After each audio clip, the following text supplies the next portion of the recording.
ఈరోజు హాస్పిటల్ నుండి డిశ్చార్జ్ అవుతున్నాం guys and baby for the first time మన ఇంటికే రాబోతుంది. అన్నీ అన్ఎక్స్పెక్టెడ్గా అన్‌ప్లాన్డ్‌గానే జరుగుతున్నాయి.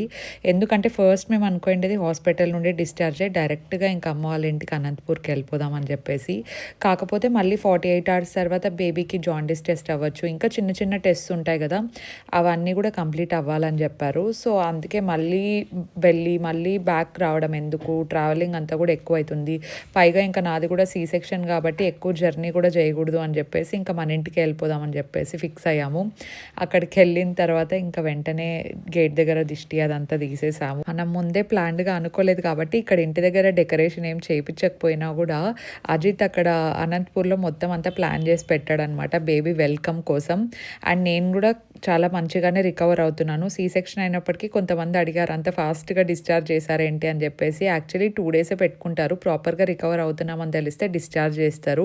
దీనికి సంబంధించిన ఫుల్ వ్లాగ్ పోస్ట్ చేశాను. డెఫినెట్లీ చెక్‌ఔట్ చేయండి. బాయ్.